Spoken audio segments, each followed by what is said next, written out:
I'm on Instagram. He's on Instagram. Why is he typing so much? Huh. Weird. I'm on my band Instagram. I'm in a band, by the way. Yep, just like your stoner friend Jax, your grandma, and your dog, I am too in an indie rock band. Wonder if you can hear that dog. And we're this close to our big shot. I mean, I already have 9 likes on our new post. Fuck, dude, I need to get a better camera. I also have a TikTok. You know how it is. You gotta advertise yourself everywhere you can. It's all about eyes. Get likes and saves and follows. But what I'm noticing, at least so far... Fucking dog.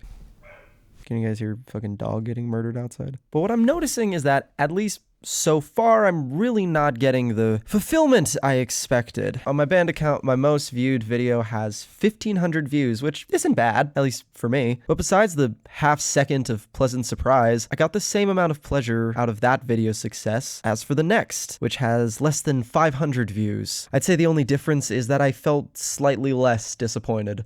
And maybe I'm just a glutton for punishment, but I don't think so. I think you're the same. Or if you're too mentally stable and secure in your self-worth to be an artist, you at least know somebody like me. Someone who fell in love with creating from a young age, discovered capitalism exists, decided that the only way for them to keep creating consistently is to turn it into an economic venture, began seeking outwardly focused validation, and inadvertently fell more in love with the validation than the art itself.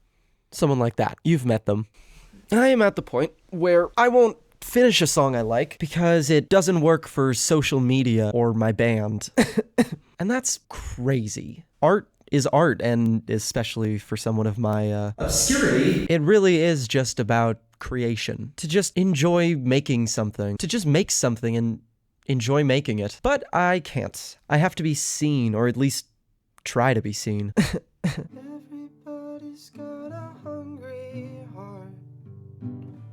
Lay down your money and you play your part.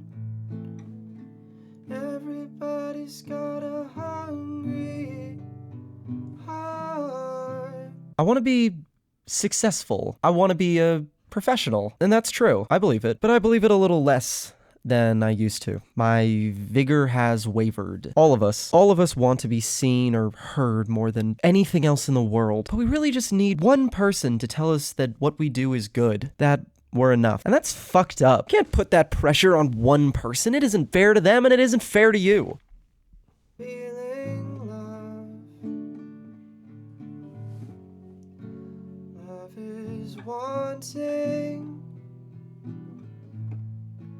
to be loved. Someone asked me how love feels, and it feels amazing. It feels intoxicating, validating, energizing, and life-affirming. Or at least that's how I remember it. I am currently not seeing anybody. Thank you very much for asking. But I have to keep separating how I actually felt in my previous relationship from the narrative that I have created around it. Everything I said about love is true, but that isn't the whole of it. Admittedly, I spent a lot of time worrying. I had so much anxiety about being a good partner that sometimes I think I appeared plastic, unavailable.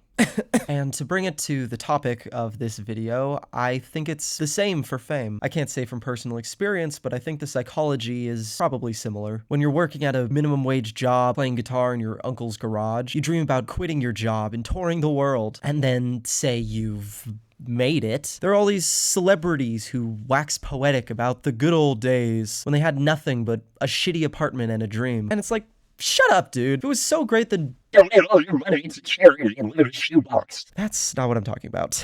It's all just to say, you want something you don't have, especially if it's something you used to have. I won't lie. There were times I wondered if I wanted to stay with her. I did take her for granted. Not often, but there were moments.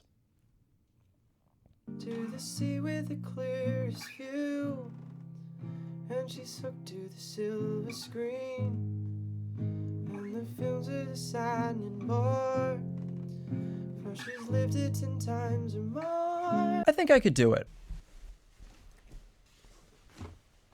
I think I could be famous.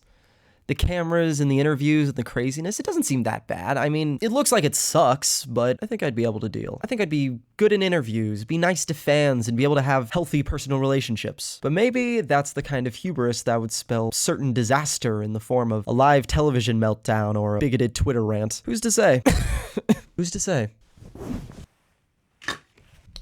I keep trying to make plans, looking for stability, scaffolding to build my house around, but every time it seems like it kind of just poof. Not in a woe is me kind of way, but when I think of the best things in my life, they've all been by accident. Not that I don't feel like I've earned anything, but the best people I've met, the coolest stuff I've done could have so easily just not have happened. We have a lot less control over things than we'd like to believe. But I guess we both just have to have patience, 'cause it's a long way to go, a hard road to hoe. Yes, it's a long way to go, but in the meantime.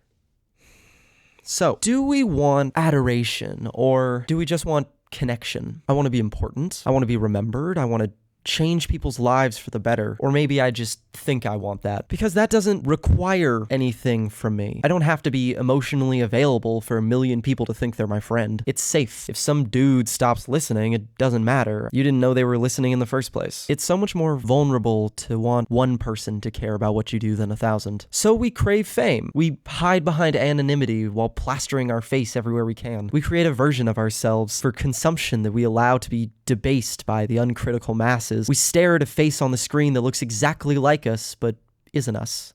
Not really. But when you finally find somebody you want to listen, and you do, you don't think you will, but you do, you realize that the rest doesn't matter as much as you thought it did. All the anxiety about your place in the world just sort of melts away. But what you don't realize is that the anxiety didn't go away. It just shifts and disguises itself. You put all of your energy into loving that one person and holding on to them, and you forget where you end and they begin. And maybe you get to live in that space forever, but more likely than not, eventually you will have to meet yourself again. And you'll have to rediscover why you want to keep doing what you do. Is it for them? Or is it for you? Jesus, what was I even talking about?